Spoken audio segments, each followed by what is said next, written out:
Muy buenos días, don Pío Moa. ¿Qué tal está usted? Buenos días, aquí andamos. ¿Conoce usted esa frase de Einstein de que es mucho más fácil destruir un átomo que un prejuicio? ¿Ah, sí? Sí, No la conocía. Pues sí. Sí, ya sé por dónde va usted. Bien, el caso es que en estos días pasados hemos asistido a un festival de mentiras increíble, un verdadero bombardeo, eso sí que es un bombardeo de falsedades sobre el bombardeo de Guernica, que ha sido presentado, bueno, incluso en Euronews hablaba de 1.200 muertos y cosas por el estilo, ¿no? Que si fue un ensayo de destrucción, vamos, de bombardeo de civiles para ver los efectos, etcétera, etcétera. Bueno, todo esto es falso de raíz. Todo esto ha sido explicado, yo lo he explicado en Los mitos de la guerra civil. Existe un estudio ya de Vicente Talón y otro mucho más pormenorizado y definitivo de Jesús Salas Larrazábal, que demuestra que prácticamente todo lo que se ha dicho sobre el bombardeo de Guernica, excepto el bombardeo mismo, es falso. Ni hubo feria, porque fue suspendida horas antes, ni aquello de que era una ciudad sin interés militar, un pueblo, vamos, una villa sin interés militar, que fue hecho deliberadamente como un experimento de bombardeo sobre población civil, etcétera, etcétera. Todo esto es completamente falso. Y está demostrado. Pero esto sigue, da igual. Que si el número de víctimas, lo mínimo 800 y lo máximo 3.000, pero aunque en un reportaje reciente, creo que inglés, se hablaba de 6.000, Guernica tenía 5.000 habitantes entonces. Pero es igual, siguen con toda naturalidad, soltando esas enormes trolas, porque mucha gente vive de ello también, ¿no? El caso es que el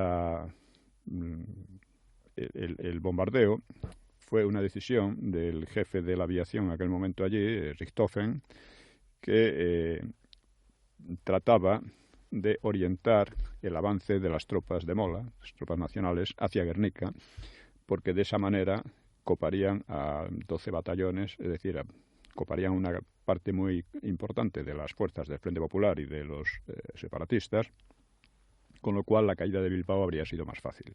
Era una buena idea, desde el punto de vista militar, claro.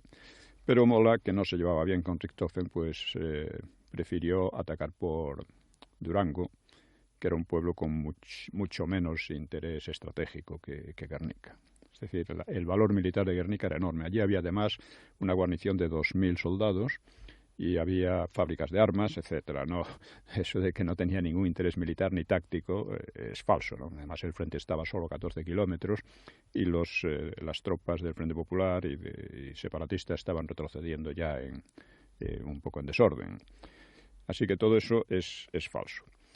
Sin embargo, Richthofen sabía que Mola no iba a avanzar sobre Guernica. ¿Por qué lo hizo? Pues no se sabe. Él dice en sus diarios: me porté muy mal educadamente en Guernica. Probablemente quería decir que él trataba de, al crear un hecho consumado, forzar un poco el avance hacia Guernica, que hubiera tenido consecuencias importantes, desde luego.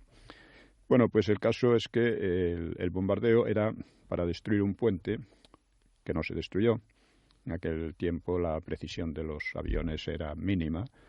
Para destruir un puente o una vía férrea, pues lo más probable es que destruyeran todo el entorno. Y sí, y no el objetivo, ¿no? Pero, en fin, los primeros bombardeos, además se dice que hubo 3 horas o 4 horas de bombardeo permanente, etcétera.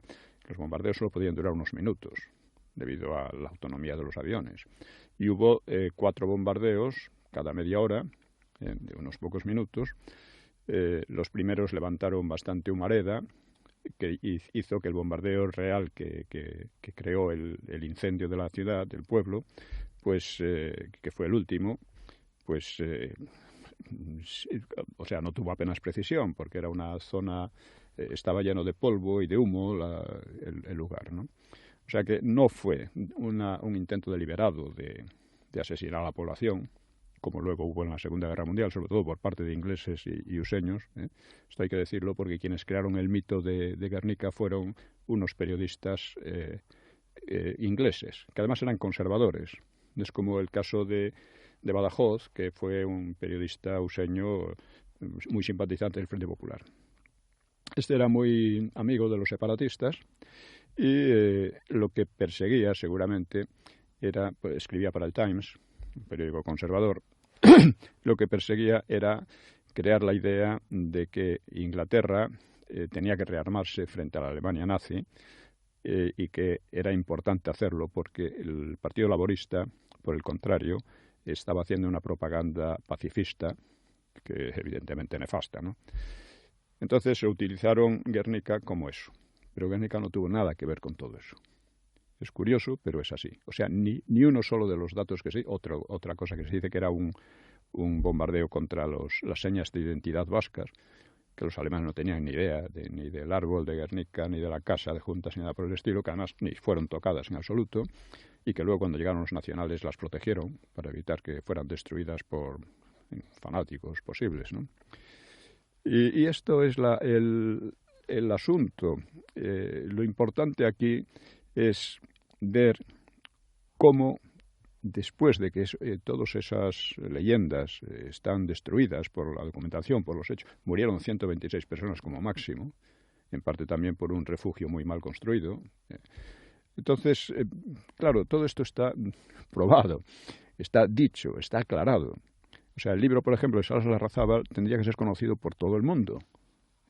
Bueno, pues pasan completamente de ello. Y siguen en lo mismo. Más fácil destruir un átomo que un prejuicio. Sí. Especialmente si es un prejuicio propagandístico. Propagandístico, creado deliberadamente, y en esas estamos. Es muy significativo porque revela también la situación pésima de la democracia en España. Es una democracia en gran parte podrida, en gran parte fallida, y que vive de mentiras, de corrupción y de tal cada vez más. Un día tenemos que hablar de eso, porque creo que se puede decir que nuestra democracia es ya una democracia fallida. En fin, don Pío, pues seguiremos hablando de esas cosas la semana que viene. Sí, es fundamental. Venga, un abrazo. Un abrazo.